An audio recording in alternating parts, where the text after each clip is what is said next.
వాసులకు శుభవార్త.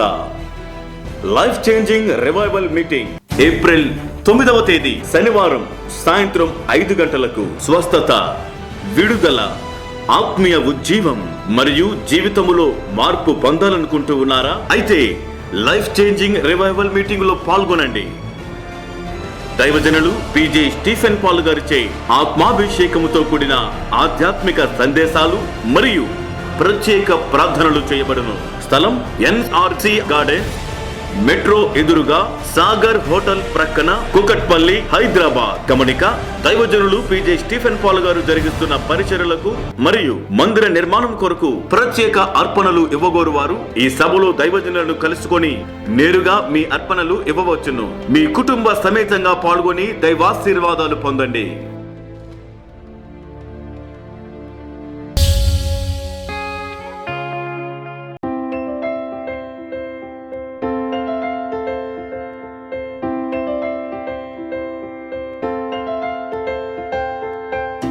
ఇర్మియా గ్రంథం 18వ అధ్యాయం తీసుకుందాం. ఇర్మియా 18. ఇక్కడ ప్రభు అంటాడు, ఇర్మియా నీవు కుమ్మరి వాని ఇంటికి వెళ్ళమన్నాడు. ఆ కుమ్మరింటికి వెళ్ళు, నీకు పాఠం నేర్పిస్తా అన్నాడు. కుమ్మరింటి దగ్గర ఏం పాఠం నేర్చుకుంటాం? కుమ్మరింటికి వెళ్తే మనకి ఏం లెసన్ అర్థమవుతుంది? అక్కడికి వెళ్ళమంటాడు. God send David to cattle field before he go to battle field. దేవుడు దావీదును యుద్ధ భూమిలోనికి వెళ్ళడానికి ముందు ఆ గొర్రెలను మేపుటకు అడవి ప్రాంతంలోకి దేవుడు నడిపించాడు. God sent Israelites to wilderness so that they can enter into Canaan. దేవుడు ఇశ్రాయేలీయులను కానానులోనికి ప్రవేశించడానికి మునుపు అరణ్యములోనికి వారిని నడిపించాడు. Why God sends us sometimes in a difficult situation? దేవుడు కొన్ని మార్లు మనల్ని ఎందుకు కష్టమైన పరిస్థితుల్లో నడిపిస్తాడు? There is a lesson for all of us. దానిలో మనందరికీ ఒక పాఠం ఉంటుంది. God also sent Jeremiah to learn something from a potter's house. దేవుడు ఇర్మియాను కుమ్మరి వాని ఇంటి వద్ద కూడా పంపించి ఉన్నాడు. నీవు లేచి కుమ్మరి ఇంటికి పొమ్ము, అక్కడ నా మాటలు నీకు తెలియజేతును. ఇంట్లో ఉంటే దేవుడు మాట్లాడ్డా? కుమ్మరి దగ్గరికి వెళ్తేనే మాట్లాడతాడా? ఆయన అన్నాడంతే, వెళ్ళాల్సిందే. వెళ్ళాడు. 3వ వచనం, నేను కుమ్మరి ఇంటికి వెళ్ళగా వాడు తన సారి మీద పని చేయుచుండెను. కుమ్మరి జిగటి మట్టితో చేయుచున్న కుండ వాని చేతిలో విడిపోగా ఆ జిగట మన్ను మరలా తీసుకుని కుమ్మరి తనకు యుక్తమైనట్టుగా దానితో మరి ఒక కుండ చేశాను. కుమ్మరి జిగట మట్టితో చేయుచున్న కుండ వాని చేతిలో విడిపోగా, అంటే తయారయ్యే సమయానికి లాస్ట్ మూమెంట్లో పగిలిపోయింది. పాత్ర ఇక తయారవుతుంది అనుకునే టయానికి అది విడిపోయిందట. దాన్ని తీసి పక్కన పారేయకుండా దానితో మరి ఒక కుండను చేశాను. మనమంతా మట్టి నుండి వచ్చిన వారు, మీకు తెలుసు తెలీదు, ఆదికాండం 2:7 వచ్చిన మానవ దేహాన్ని దేవుడు మట్టి నుండి చేశాడు. అందుకే చనిపోయినప్పుడు సమాధి చేసి మట్టిలోకి పంపించేస్తారు. దాన్ని కాల్చకూడదని బైబిల్లో రాయబడింది. యేసు ప్రభువారు చనిపోయినప్పుడు కూడా ఆయన శవాన్ని తీసుకువెళ్ళి ఆయన యొక్క బాడీని తెల్లని వస్త్రంతో చుట్టి సమాధిలో పెట్టారు. ఇక్కడ మానవ దేహం మట్టి నుండి వచ్చింది కాబట్టి అది మరలా తిరిగి మట్టికి వెళ్ళాలి, కానీ మానవ దేహం అగ్నిలో రాలేదు. అగ్నికి ఇవ్వకూడదు. ఏమంటే పురుగు పడతాయి, కుళ్ళిపోతుంది, అవన్నీ నీకు అనవసరం. దేవుడు మానవ దేహాన్ని మట్టి నుండి తీశాడు, మళ్ళీ మట్టికి అప్పగించమన్నాడు. ఆదికాండం 3:19-20 వచనంలో. కాబట్టి బాప్తిసం పొందిన ప్రతి విశ్వాసి వారి ఇంటి వాళ్ళకి రాసిస్తారు, అయ్యా నేను క్రీస్తునందున్నాను, ప్రభువుని నమ్ముకున్నాను, కాబట్టి నేను చనిపోయినప్పుడు నా చితికి మంట ఏం పెట్టకండి, అవసరమైతే ఇంకెక్కడైనా పెట్టండి మంట, నాకు మాత్రం మంట పెట్టకండి. నేను మంటలో నుండి అగ్నిలో నుండి రాలేదు, మానవ దేహం మట్టి నుండి దేవుడు చేశాడు కాబట్టి మళ్ళా నా దేహం మట్టిగా అప్పగించండి కానీ అని. అయితే ఇక్కడ ఆత్మ దేవుని యొద్దకు వెళ్ళిపోతుంది. ఆత్మ బయటికి వచ్చి దేవుని యొద్దకు వెళ్ళిపోతుంది.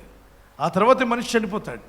కోడి గుడ్లో నుండి కోడి పిల్ల బయటకు వచ్చి తల్లి దగ్గరికి వెళ్ళినట్టు మానవ దేహంలో ఆత్మ బయటకు వచ్చి దేవుని ఎదుగు వెళ్ళిపోతుంది. ఆ రెండు విడిపోయినప్పుడు, పెన్లో రీఫిల్, పెన్ను వేరు చేసినప్పుడు, సోప్ బాక్స్ సోప్ను వేరు చేసినట్టు, గోల్డ్ రింగ్, ఆ రింగ్ పెట్టిన బాక్స్, వెల్వెట్ బాక్స్ వేరు చేసినట్టు, phone, cell phone, mobile phone, దాని నుండి బ్యాటరీ వేరు చేసినట్టు, ఇలా చెప్పుకుంటూ వెళ్తే అనేక విషయాలు ఉన్నాయి.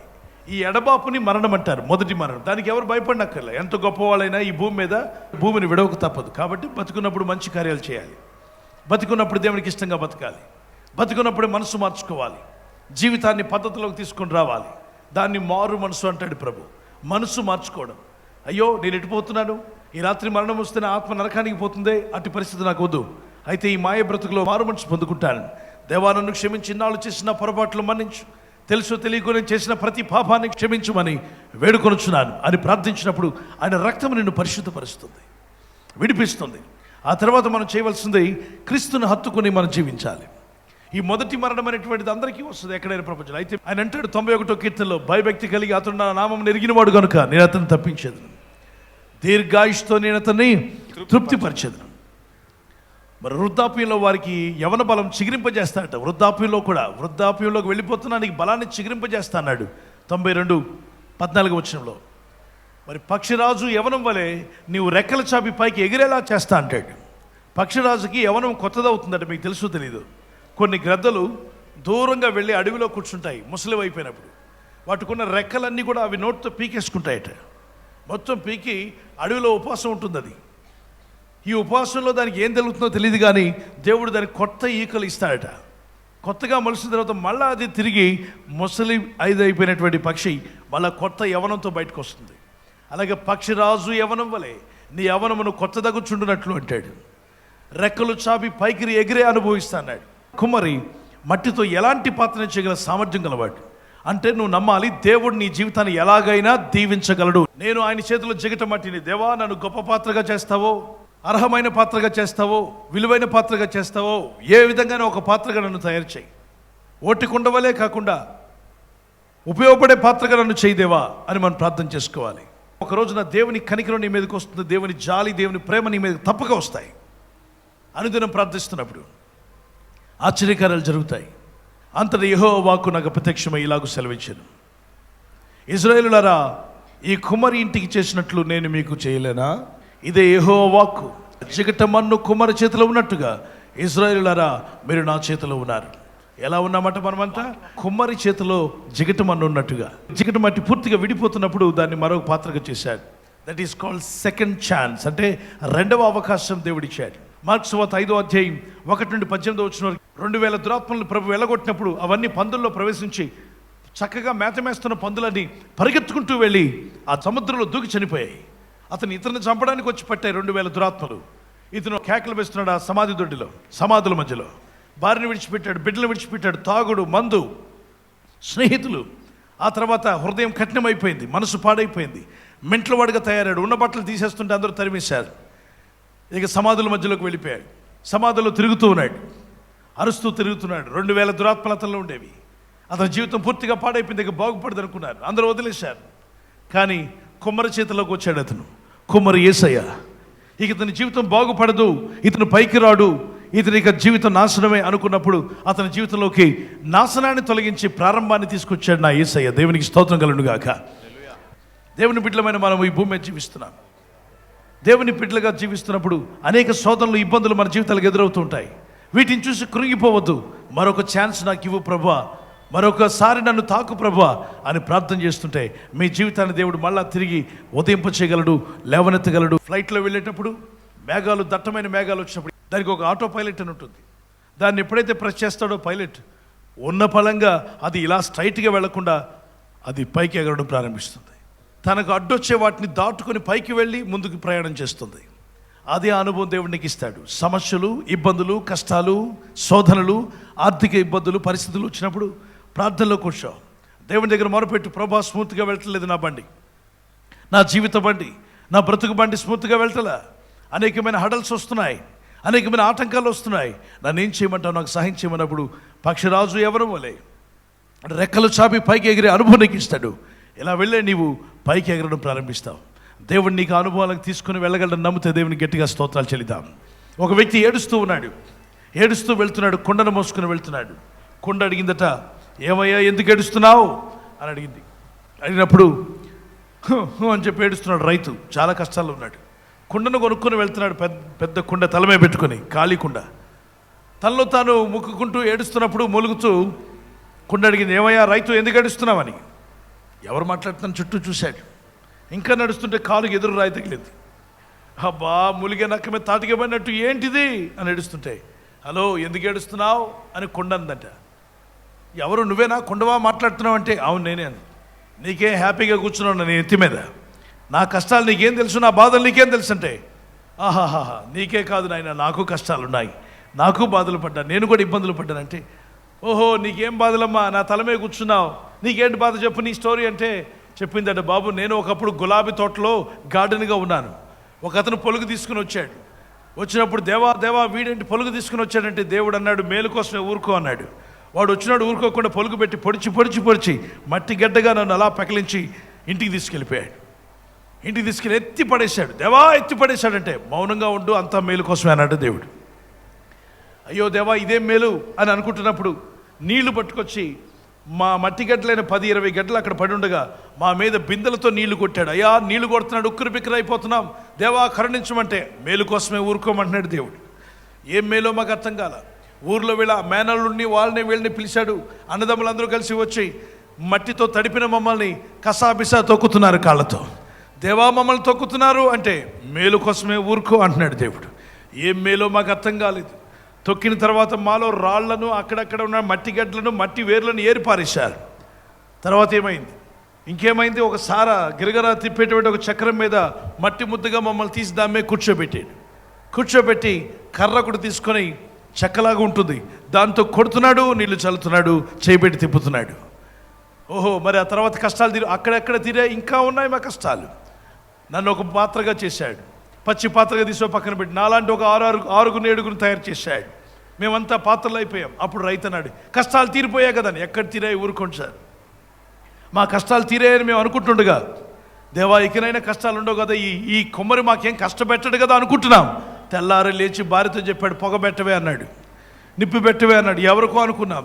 అక్కడ నిప్పు పెట్టిన తర్వాత బట్టీలో తీసుకెళ్ళి మమ్మల్ని అందరూ వరుసగా పీల్చాడు. దేవా ఒళ్ళు కాలిపోతుంది అంటే మేలు కోసమే ఊరుకో అంటున్నాడు దేవుడు. ఇదేం మేలో మాకు అర్థం కాలేదు. ఎర్రగా కాలేదాకా ఒకరోజు వచ్చి చూశాడు. వాళ్ళ ఆవిడంది ఇంకా చాలదంది, మళ్ళీ వెళ్ళింది. మళ్ళా నిప్పు పెట్టారు. 2వ రోజు మరొకడు వచ్చి చూశాడు, ఇంకా చాలదన్నాడు, మళ్ళా నిప్పులో పెట్టారు. 3 రోజులు ఉపవాస ప్రార్థనలాగా కాల్చి పారేశారు మమ్మల్ని. ఈ ఖాళీ అయిపోయిన తర్వాత బయటికి తీశారు మమ్మల్ని. అప్పుడు రైతు అన్నాడు, కష్టాలు తీరిపోయాయి కదా. ఆగు రైతు, అప్పుడే ఎక్కడ తీరాయి? మమ్మల్ని మార్కెట్లో తీసుకెళ్ళి పెట్టాడు.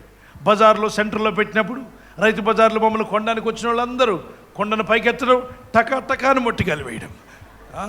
బాలేదు అంటారు, పటాపటా మొట్టికి మా నెత్తి నిండా మొట్టికాయలే. రైతు, నువ్వేమైనా తక్కువ మొట్టికాయలు వేసావా రైతు? ఎన్నో మొట్టికాయలు వేశాక నన్ను కొన్నావు, అవునా? ఇన్ని కష్టాలు పడ్డాక ఇప్పుడు నేను నెత్తెక్కి కూర్చున్నా. ఇప్పుడు నేను ఈ గొప్ప స్థానాన్ని పొందడానికి ఎన్నో తిప్పలు పడ్డాను. అన్ని బాధలు పడిన తర్వాత దేవుడు నాకు ఉన్నతమైన స్థాయి ఇచ్చాడు. రేపు మీ ఇంటికి వెళ్ళి కూర్చుంటే నన్ను భద్రంగా మీ ఆవిడ ఒక పక్కన పెడుతుంది, ఉదయం సాయంత్రం నన్ను తడుపుతుంది, నీళ్లు నాలో పోస్తుంది, పిల్లలందరికీ వడ్డిస్తుంది. అంటే అందరికీ సర్వీస్ చేసేదాన్నిగా నేను మారిపోయాను. ఇంత పాత్రగా మారడానికి ఎన్నో ఇబ్బందులు కలిగిన ఇప్పుడు నేను అర్హమైన పాత్రగా, సర్వీస్ చేసే పాత్రగా, విలువైన పాత్రగా, నాకు ఒక రూపం, నాకు ఒక పేరు. నా వైపు అందరూ తెల్లవారుజామున చూస్తారు, మధ్యాహ్నం నా వైపు చూస్తారు, సాయంత్రం నా వైపు చూస్తారు. అవునా కదా? గట్టిగా చెప్పండి. ఇప్పుడంటే ఫ్రిడ్జ్లు ఉన్నాయి, ఒకప్పుడు కొండలే కదా మన ఫ్రిడ్జ్లు. ఇప్పుడు గొప్ప స్థానం వచ్చింది. ఇది నిజమన్న వాళ్ళు చేయొద్దండి. రైట్. అంటే ఒక స్థానం దేవునికి ఇచ్చే ముందు కొన్ని పరిస్థితులు ఇబ్బందిగా ఉన్నా నువ్వు ఏమాత్రం బాధపడకుండా ప్రార్థన చేస్తూ ముందుకు వెళ్ళాలి. వెళ్తూనే ఉండు. ఒకరోజు నువ్వు ఉన్నతమైన స్థాయి దేవునికి ఇవ్వబోతున్నాను నమ్మితే దేవునికి స్తోత్రాలు చెల్లిద్దాం గట్టిగా. హల్లెలూయా. ఉన్నతమైన స్థాయి రాబోతుంది. ప్రభు నీకు తప్పక దయచేస్తాడు. దేవుడు నేను దీవించి బలపరుస్తాడు. ఇప్పుడు మనం చేయవలసిన, దేవా నేను ఒక జిగట మట్టిగా నీ చేతుల్లోకి వస్తున్నాను. ఇన్నాళ్ళు లోకం చేతుల్లో ఉంటే మనల్ని తీసి అవతల పడేస్తారు. కొండ పగిలినట్టుగా ఉంటే తీసి పక్కన పడేస్తాడు. కానీ మన దేవుడు ప్రేమ కలిగిన వాడు, పక్కన పడేయడు. పగిలిపోయిన కుండను కూడా మళ్ళా తీసి నీళ్లు చల్లి దానికి సెకండ్ ఛాన్స్ ఇచ్చాడట. అంటే నీ జీవితానికి మరొక ఛాన్స్ కూడా ఇచ్చి నిన్ను పైకి తీసుకొని రాగలడని నమ్మితే నీ చేతిని పైకెత్తు. ప్రార్థన చేసుకుందాం. ఆ కుమ్మరి చేతిలో నా జీవితాన్ని పెడతానని వారు చేయొద్దండి. యేసయ్యా, నీవు నా కుమ్మరివి, నేను జిగట మట్టిగా నీ చేతిలోకి వస్తున్నాను. ఇక నీ చేతుల్లోనే నన్ను ఉంచు. నా కుటుంబం, నా ఆర్థిక విషయాలు, నా ఇండ్లు, నా జీవితము, నా భవిష్యత్తు అన్నవారు మీ చేయి పైకెత్తి ప్రార్థన చేద్దాం. ప్రభువా నన్ను తాకమని గట్టిగా అడుగుతూనే ఉండండి. యేసయ్యా, నువ్వు నా కుమ్మరివి, నువ్వు ఒక మంచి పాత్రగా నన్ను తయారు చేయి. విలువైన పాత్రగా, ఘనమైన పాత్రగా, అర్హమైన పాత్రగా, ఉపయోగపడే పాత్రగా చేయి నాయన. సేవ చేసే పాత్రగా చేయి తండ్రి. 10 మందికి ఉపయోగపడే పాత్రగా నన్ను చేయదేవా. నాలో ఏదైనా లోపం ఉంటే తీసివేనైనా, పగిలిపోయే పాత్రగా ఉంటే తిరిగి 2వ ఛాన్స్ నాకు దయచేయి. తెలుసో తెలియకునే పగిలిపోయానేమో, విడిపోయానేమో, తిరిగి మళ్ళా నన్ను మరొక పాత్రగా చేయి తండ్రి.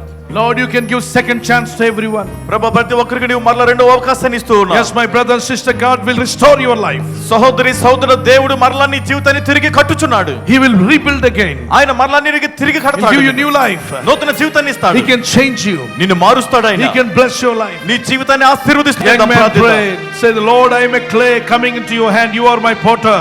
యవనస్తుడు ప్రార్థించండి. ప్రభు ఒక మంటిగా నీ చేతుల్లోకి వస్తున్నాను, నీవు నా కుమ్మరివి ప్రభు అని స్వరమెత్తి I am ప్రార్థించు. just a clay to coming to your hand, my God. నేను ఒక మన్నుగా నీ చేతుల్లోకి వస్తున్నాను తండ్రి అని ప్రార్థించు. ప్రతి You are ఒక్కరు my potter. Touch me and help me, Lord. నీవే నా కుమ్మరిగా ఉన్నావు, నన్ను తాకుము, నన్ను ఆశీర్వదించమని Fill ప్రార్థించు. me with the Holy Spirit. నీ పరిశుద్ధాత్మతో నన్ను నింపండి. Anoint me, Jesus. యేసు నన్ను Use అభిషేకించండి. me for your glory, నీ Father మహిమ God. కొరకు నన్ను వాడుకొనుము తండ్రి. Thank you, my Jesus. నా యేసు నీకు స్తోత్రం We ప్రభువా. worship you. We glorify your name. నిన్ను ఆరాధిస్తున్నాం, నీ నామాన్ని We మహిమపరుస్తున్నాం తండ్రి. magnify your name, Jesus. యేసయ్య నీ నామాన్ని ఘనపరుస్తున్నాం తండ్రి. ప్రార్థిస్తున్న ఈ పాట అందరూ కళ్ళు మూసుకొని పాడదాం.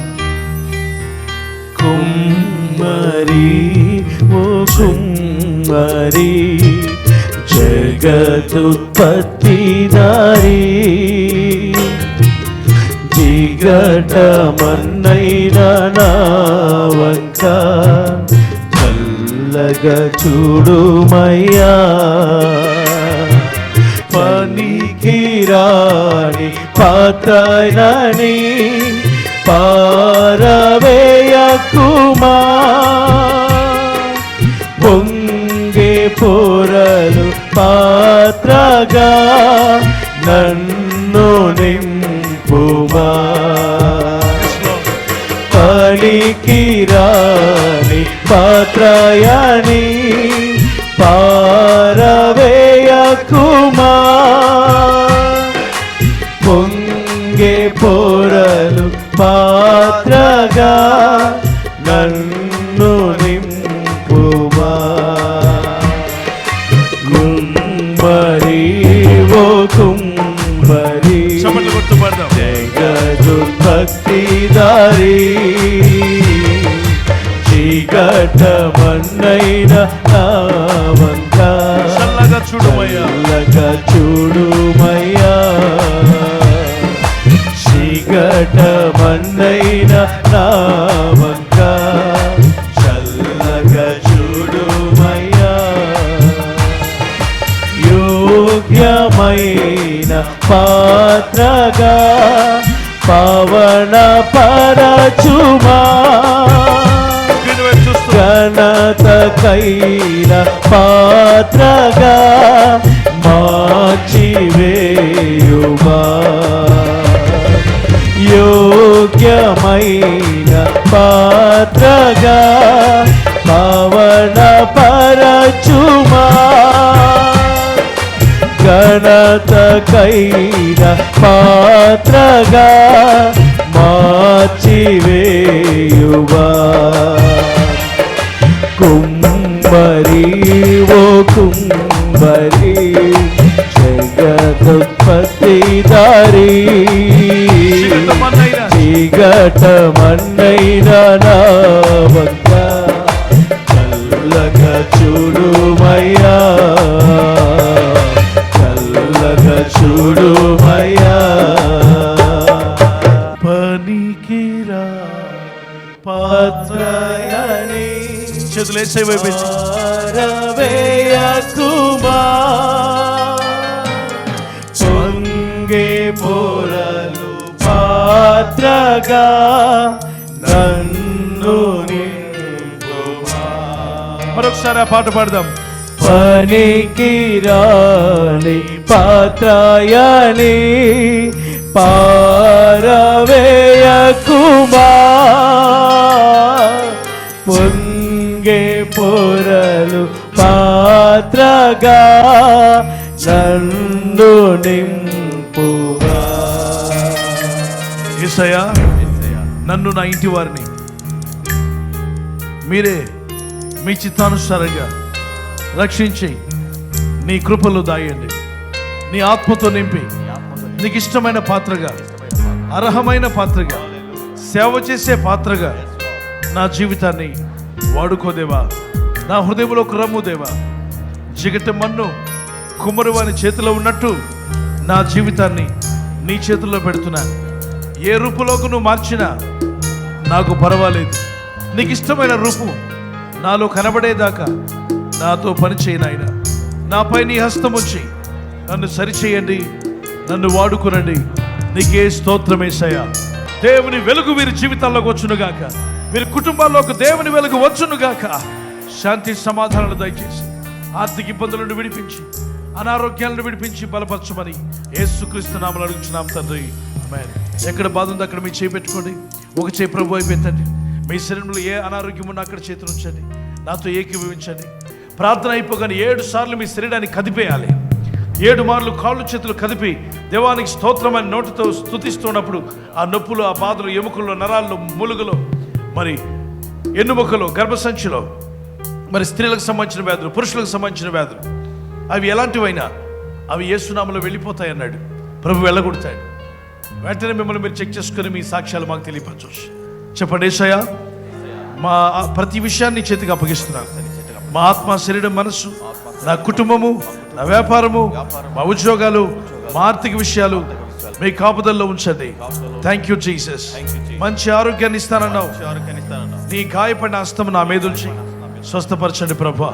నీకు స్తోత్రం, స్తోత్రం చెప్తున్నాను. In the name of Jesus Satan, I bind you right now. యేసు నామములో సాతాను నిన్ను బంధిస్తున్నాను. Evil spirits, darkness, all types of pain and sickness in their body.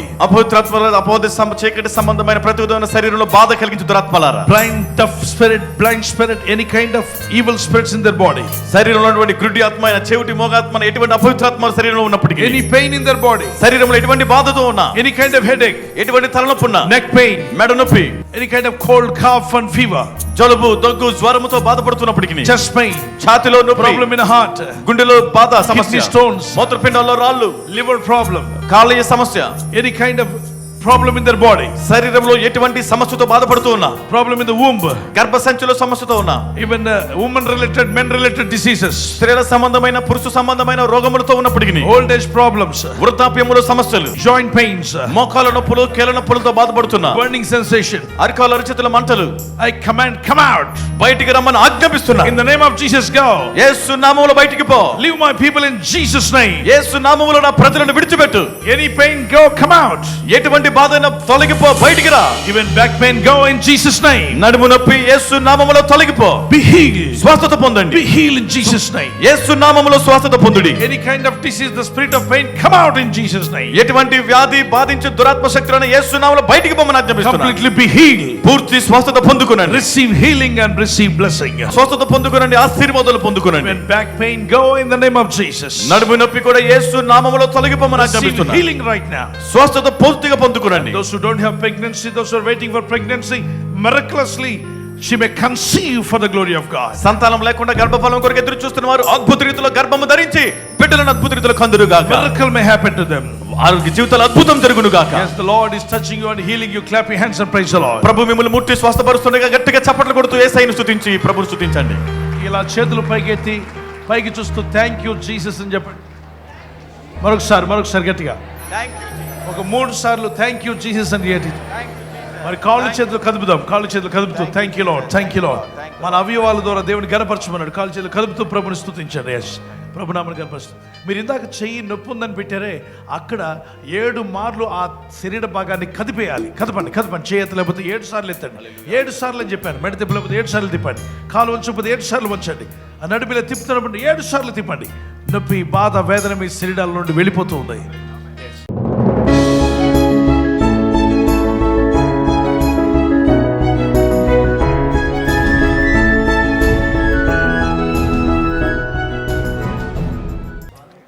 అండి, నా పేరు రూప, నా భర్త పేరు విద్యాసాగర్. మాకు వివాహం జరిగి 7 సంవత్సరాలు అవుతుంది. మాకు గర్భఫలం లేదు. నాకు పెళ్లికి ముందు అబ్డోమెన్ పైన నాకు ఆపరేషన్ అయింది. దానివల్లనే నాకు పిల్లలు కలగలేదని చెప్పేసి పెళ్లికి కూడా చాలా ప్రాబ్లమ్స్ వచ్చాయి. కానీ వివాహం అయిన తర్వాత నాకు గర్భఫలం లేకపోతే మేము చాలా బాధపడ్డాము. బయటకు వెళ్ళాలన్నా సరే అందరూ ఊరికి పిల్లలని అడిగేవారు. నా హస్బెండ్ కూడా ఆఫీసులో కూడా పిల్లల గురించి ఊరికి అడుగుతుంటే ఆయన కూడా చాలా బాధపడేవారు. విశాఖపట్నంలోని హాస్పిటల్లో ఒక డాక్టర్ని నేను వెళ్ళి కలిశాను. అయితే ఆ డాక్టర్కి నేను చెప్పాను, నాకు ఇట్లా వివాహం జరిగింది, గర్భఫలం లేదు, అయితే నాకు ఇట్లా ఆపరేషన్ అయింది, అనేసి చెప్పినప్పుడు ఆ మేడం అన్నారు, నీకు ఇలా ఆపరేషన్ అయింది కాబట్టి నీకు పిల్లలు కలగరు, నువ్వు ఆశ తెలుసుకోమని ఆ డాక్టర్ చెప్పారు. 2015లోని ఫిబ్రవరిలో నేను ఫాస్టింగ్ ప్రేయర్కి వచ్చాను. మార్చిలో నేను కన్సీవ్ అయ్యాను. నేను గర్భం ధరించిన తర్వాత కూడా చాలాసార్లు నాకు కడుపులో నొప్పి వచ్చి 2-3 సార్లు హాస్పిటల్లో కూడా నేను జాయిన్ అయ్యాను. కానీ అన్నితో నేను ఎప్పుడు ప్రేయర్ చేయించుకున్న తర్వాత నాకు మళ్ళీ బిడ్డ కూడా ఎలా పుడతారని భయపడ్డాం. కానీ ఏ లోపం లేకుండా ఎంతో ఆరోగ్యం కలిగిన కుమారుడిని దేవుడు మాకు బహుమానంగా ఇచ్చారు. 2 years క్రితం నేను ఎంతో ఆర్థికమైన అప్పులతో బాధపడుచునేవాడిని. స్టార్టింగ్ లో నేను ఆటను ఆడుకుంటూ వస్తూ ఇక్కడ ప్రోగ్రామ్ చూస్తూ నేను ఇక్కడికి వచ్చాను. ఇక్కడికి వచ్చిన తర్వాత దేవుడు నా లైఫ్ ను చేంజ్ చేశాడు. ఒక 3 months బ్యాక్ కూడా నేను మందిర నిమిత్తము ఒక 5,000 ఒక గజానికి ఎవరైతే ఇవ్వడానికి ముందుకు వస్తున్నానంటే నేను ఇచ్చాను. దేవుడు నా జీవితంలో ఈ యొక్క 3 months లో ఒక 3 lakhs బిజినెస్ ఇచ్చాడు. నేను ఎప్పుడైతే దేవునికి అంటే దశమ భాగం కానీ దేవుని సేవ కోసం ఎప్పుడైతే ఎక్కువగా ఇస్తున్నానో అప్పుడు నా జీవితంలో దేవుడు ఎంతో మేలు చేసినాడు. నేను ఒకప్పుడు మామూలు ఒక ఆటో డ్రైవర్ గా ఉండేవాడిని. ఇప్పుడు మంచి బిజినెస్ ఇచ్చాడు. నేను రియల్ ఎస్టేట్ బిజినెస్ లో చేస్తున్నాను. దేవుడు ఇంకా మా జీవితంలో ఎంతో మేలు చేసి ఉన్నాడు. నా పేరు కళ్యాణి అండి, రాజీనగర్ నుంచి వచ్చాను. 3 months నుంచి అసలు విపరీతమైన కోపం అండి. నాకు 2 చిన్న బిడ్డలు కూడా ఉన్నారు. వాళ్ళ మమ్మీ అన్నా సరే వాళ్ళని కొట్టేసేదాన్ని. ఎందుకు కొట్టాడని తర్వాత చాలా ఏడ్చి బాధపడేదాన్ని. మా హస్బెండ్ కూడా కళ్యాణి అని పిలవగానే వెంటనే కోపం వచ్చి ఆయన మీద కూడా అరిచేసేదాన్ని. ఎంతో ఇదిగా కోపపడేదాన్ని. వాళ్ళు వెళ్ళాక ఎందుకు ఇలా ప్రవర్తిస్తున్నా నాకు అర్థమయ్యేది కాదు. నాలో నేను నేర్చుకునేదాన్ని. 3 months నుంచి పడుతున్నానండి బాధ. ప్రార్థన చేద్దాం అనిపించేది, బైబిల్ చదువుదాం అనిపించేది, కానీ చదవలేకపోయేదాన్ని. విపరీతమైన కోపం. ఒక్కొక్కసారి అయితే చనిపోతే బాగుండని అనిపించేది నాకు. ఎందుకు ఈ జీవితం చచ్చిపోతే ఒకటే బాధ అని అనిపించేది. ఈరోజు దైవజనులు గారు ప్రార్థన చేసినప్పుడు విపరీతమైన కోపం మీరు తట్టుకోలేకుండా మీరు చనిపోవాలని అనుకున్న వాళ్ళు నించోండి అని అన్నారు. దైవజనులు ప్రార్థించిన ప్రార్థనలో నేను ఏకీభవించానండి. నేను యేసు రక్తాన్ని ఆశ్రయిస్తున్నానని చెప్పమన్నారు. నాకైతే ఆ మాట కూడా రానివ్వకుండా అసలు చాలా ఇబ్బంది అయిపోయింది. కానీ గట్టిగా యేసు రక్తాన్ని నేను ఆశ్రయిస్తున్నాను, యేసు రక్తాన్ని నేను ఆశ్రయిస్తున్నానని చెప్పినప్పుడు నా కాళ్ళు చేతులు వణకడం ప్రారంభించినాయండి. దైవజనులు చెయ్యి వేసి ప్రార్థన చేయగానే వెంటలో నాలో ఉన్న దురాత్మ వెళ్ళిపోయిందండి. మనశ్శాంతి వచ్చింది నాకు. ఇప్పుడు హ్యాపీగా ఉన్నానండి. పూర్తిగా నాలో ఉన్న కోపం అనే ఆత్మ వెళ్ళిపోయింది. సమాధానంతో ఉంటాను. క్రీస్తు కొరకు జీవిస్తాను. జంట నగర వాసులకు శుభవార్త. లైఫ్ చేంజింగ్ రివైవల్ మీటింగ్ ఏప్రిల్ 9వ తేదీ శనివారం సాయంత్రం 5 గంటలకు. స్వస్థత, విడుదల, ఆత్మీయ ఉజ్జీవం మరియు జీవితములో మార్పు పొందాలనుకుంటూ ఉన్నారా? అయితే లైఫ్ చేంజింగ్ రివైవల్ మీటింగ్ లో పాల్గొనండి. దైవజనులు PJ స్టీఫెన్ పాల్ గారిచే ఆత్మాభిషేకముతో కూడిన ఆధ్యాత్మిక సందేశాలు మరియు ప్రత్యేక ప్రార్థనలు చేయబడును. స్థలం NRC గార్డెన్, మెట్రో ఎదురుగా, సాగర్ హోటల్ ప్రక్కన, కుకట్పల్లి, హైదరాబాద్. గమనిక: దైవజనులు PJ స్టీఫెన్ పాల్ గారు జరిగిస్తున్న పరిచర్యలకు మరియు మందిర నిర్మాణం కొరకు ప్రత్యేక అర్పణలు ఇవ్వగోరు వారు ఈ సభలో దైవజనులను కలుసుకొని నేరుగా మీ అర్పణలు ఇవ్వవచ్చును. మీ కుటుంబ సమేతంగా పాల్గొని దైవాశీర్వాదాలు పొందండి. విశాఖ నగర వాసులకు శుభవార్త. నిరాశలో ఉన్నారా? నిరుద్యోగం, ఆర్థిక సమస్యలు మిమ్మల్ని కలవరపెడుతున్నాయా? అనారోగ్యం మిమ్మల్ని కృంగదీస్తుందా? దురాత్మ, చీకటి శక్తులతో పీడింపబడుతున్నారా? రండి. ప్రతి శనివారం ఉదయం 10 గంటల నుండి మధ్యాహ్నం 2 గంటల వరకు ప్రత్యేక ఉపవాస ప్రార్థన కూడిక. స్థలం life changing revival center, Subbalakshmi Kalyana Mandapam, railway new colony bus stop opposite Srikanya theater, Visakhapatnam. మరియు life changing revival center Gopalapatnam, Visakhapatnam నందు ప్రతి శనివారం మధ్యాహ్నం 2 గంటల నుండి సాయంత్రం 4:30 గంటల వరకు అంతర్జాతీయ ప్రసంగికులు, లైఫ్ చేంజింగ్ టీవీ వర్తమానికులు PJ Stephen Paul garu, sister Shaila Paul garu మీ కొరకు ప్రత్యేకముగా ప్రార్థన చేసేవారు. మీ కుటుంబ సమేతంగా పాల్గొని దైవాశీర్వాదములు పొందండి. Don't miss it. మా ఫోన్ నంబర్స్ 9393117979, 9393117978, 8008777200, 8008777300.